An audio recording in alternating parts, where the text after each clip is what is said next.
नमस्कार, मैं पायल शुक्ला और आप देख रहे हैं 24 न्यूज। आइए एक नजर डालते हैं देश और दुनिया की तमाम बड़ी खबरों पर। महाराष्ट्र सरकार ने स्कूलों में कक्षा 1 से 3 तक हिंदी को अनिवार्य विषय के रूप में पढ़ाने का फैसला लिया वापस। मराठी अंग्रेजी के बाद हिंदी होगी तीसरी भाषा। इसके लिए स्कूल शिक्षा विभाग ने नया सरकारी निर्णय किया जारी। न्यू इंडिया कोऑपरेटिव बैंक में 122 करोड़ रुपए की गबन की जांच के दौरान एक बड़ा घोटाला आया सामने। बैंक में करीब 400 करोड़ रुपए के लोन वन टाइम सेटलमेंट के जरिए किए गए बंद। मुंबई पुलिस की ईओडब्ल्यू ने इस मामले में जांच की शुरू। मुंबई के छत्रपति शिवाजी महाराज टर्मिनस पर महिला के साथ छेड़छाड़ की चौंकाने वाली घटना 1 साल बाद आए सामने, जिसके बाद छेड़छाड़ करने वाले आरपीएफ के पुलिस कांस्टेबल के खिलाफ एफआईआर किया गया दर्ज। शिवसेना के मुखपत्र सामना के संपादकीय में प्रधानमंत्री नरेंद्र मोदी पर बोला गया तीखा हमला। लेख के जरिए पीएम मोदी पर हमला करते हुए उरी, पठानकोट, पुलवामा और पहलगाम हमलों का राजनीतिक फायदा उठाने का लगाया गया आरोप। पुणे से एक दर्दनाक घटना आई सामने, जहां नाबालिग लड़की को किया गया किडनैप। टीटी को बेहोशी की हालत में मिली थी लड़की, जिसके बाद उसे अस्पताल में कराया गया भर्ती। जहां अस्पताल में हुई उसकी मौत, पुलिस ने आरोपी शख्स की तलाश की शुरू। ठाणे शहर में एक निजी स्कूल में कई छात्रों और शिक्षकों में डेंगू और मच्छर जनित बीमारियों के संदिग्ध मामलों की शिकायतें आई सामने। इसके बाद अस्थायी रूप से ऑनलाइन माध्यम से कक्षाएं आयोजित करने का किया गया फैसला। दक्षिण नागपुर करीब 10-15 सालों से बिजली गुल की झेल रही है समस्या। विडंबना यह है कि नागपुर से ही हुए तीन ऊर्जा मंत्री, लेकिन इस क्षेत्र की जनता को बिजली गुल की मुसीबत से नहीं दिला पाए छुटकारा। मुख्यमंत्री देवेंद्र फडणवीस की अध्यक्षता में महाराष्ट्र कैबिनेट की हुई बैठक। इसमें लिए गए 10 महत्वपूर्ण निर्णय, जिसमें केंद्र सरकार की विंड्स परियोजना के तहत ग्राम पंचायत स्तर पर स्वचालित मौसम केंद्र स्थापित किए जाने का लिया गया निर्णय। केंद्रीय सड़क परिवहन मंत्री नितिन गडकरी ने की बड़ी घोषणा, देश में जल्द ही शुरू किया जाएगा एनुअल फास्टैग। इस पास को 15 अगस्त 2025 से किया जाएगा शुरू, जो 1 साल तक के लिए होगा प्रभावी। मुंबई में राज्य सरकार वाटर मेट्रो चलाने की कर रही है तैयारी। इसे मुंबई में वैकल्पिक परिवहन के साधन के रूप में डेवलप करने की योजना पर किया जा रहा है काम। इस प्रोजेक्ट पर कुल 2500 करोड़ रुपए खर्च होने का है अनुमान। आगरा से दिल दहला देने वाली खबर आई सामने। यहां शाहदरा चुंगी फ्लाईओवर पर लखनऊ से आम भर कर ला रही पिकअप डिवाइडर से टकरा गई। इससे 4 लोगों की हुई मौत, वहीं एक व्यक्ति गंभीर रूप से हुआ घायल। मौके पर पहुंची पुलिस ने जांच की शुरू।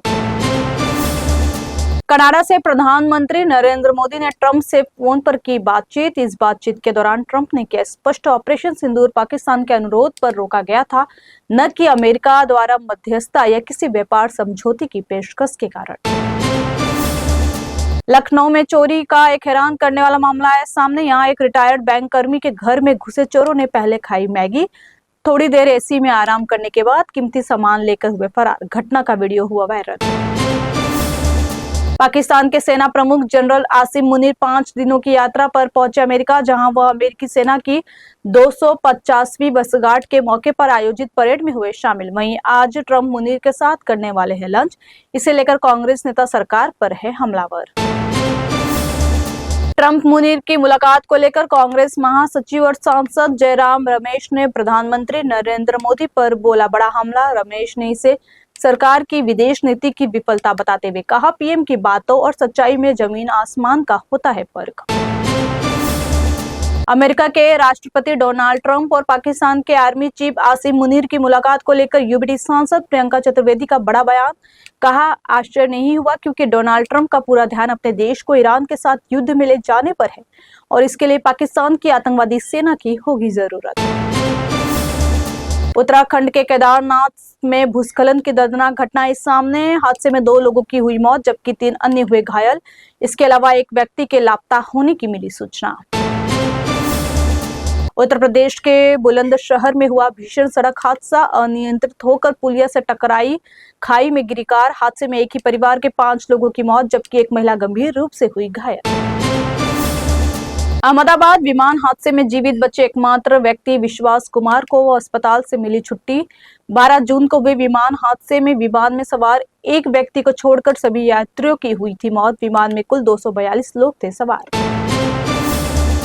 दिल्ली में पूर्व आप सरकार के कार्यकाल में हुए क्लासरूम निर्माण घोटाला मामले में प्रवर्तन निदेशालय ने की बड़ी कार्रवाई। ईडी की टीम ने कॉन्ट्रैक्टर्स और ठेकेदारों के 37 ठिकानों पर की छापेमारी। आमिर खान की फिल्म सितारे जमीन पर 20 जून को सिनेमा घरों में होगी रिलीज। फिल्म की एडवांस बुकिंग हुई शुरू। सेक्निल की रिपोर्ट के मुताबिक अभी तक फिल्म के टोटल 5,556 टिकट बिके, जिसमें 5,432 हिंदी और 124 है तमिल। फिल्म ने एडवांस बुकिंग से अब तक कमाए 49,85,000 रुपए। ईरान में चल रहे युद्ध के बीच मुरादाबाद में रह रही ईरानी मूल की फाइजा ने प्रधानमंत्री नरेंद्र मोदी से की अपील।